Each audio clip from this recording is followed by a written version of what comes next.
পাগল মন ওই মদিনার প্রেমে পড়েছে, পাগল মন ওই মদিনার প্রেমে পড়েছে। ওই মদিনা এই মনকে, ওই মদিনা এই মনকে পাগল করেছে, পাগল মন ওই মদিনার প্রেমে পড়েছে, পাগল মন ওই মদিনার প্রেমে পড়েছে। এটা বলতে চাইছিলাম, বিশ্বনিয়ন্তা মহান আল্লাহ পবিত্র কোরআনে বললেন, ওয়ারাফান লাকা যিকরাক। আল্লাহ বললেন, হে মেহবুব, হে আমার দোস্ত বন্ধু, আমি আল্লাহ তোমার মান ও সম্মানকে বাড়িয়ে দিয়েছি। আসুন গো ও জননী মায়েরা, তরুণ যুবক ভাইয়েরা, এখানে 5 দিন 7 দিন ধরে জীবনী করি, সেই দিকে ধারাবাহিক করে জীবনী বলতে ভালো লাগে, কিন্তু এখানে এক নাইটের বক্তব্য হবে, জীবনী নয়, কিছু অল্প সময় আলোচনা করব।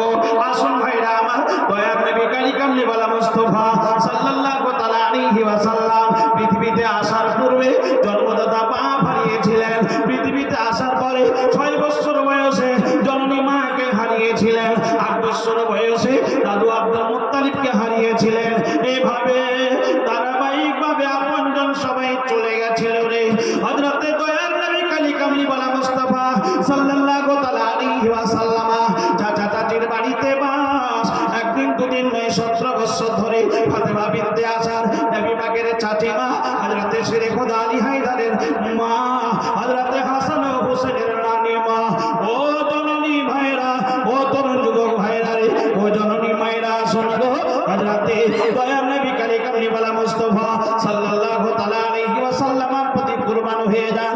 চাচি মায়ের বাড়িতে বাস। যেই ফাতেমা বিনতে আসার বলে, আমি একদিন নয় দুদিন নয় 17 বছর ধরে পেট বিছানা পেড়ে দিয়েছিলাম রে।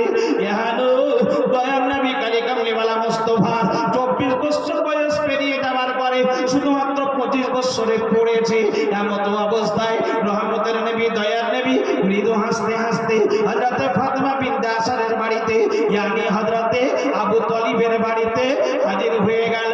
ফাতেমা বিনতে আসার বলে, এ আমার ভাতিজা, এ আমার মনের তারাই, আমার কলেজার টুকরা রে, তোমাকে আজকে একদিন নয় দুদিন নয়, তোমাকে 24 বছর ধরে আমি তোমার চাচিমা দেখতে আছি, কিন্তু 17 বছর ধরে আমি তোমার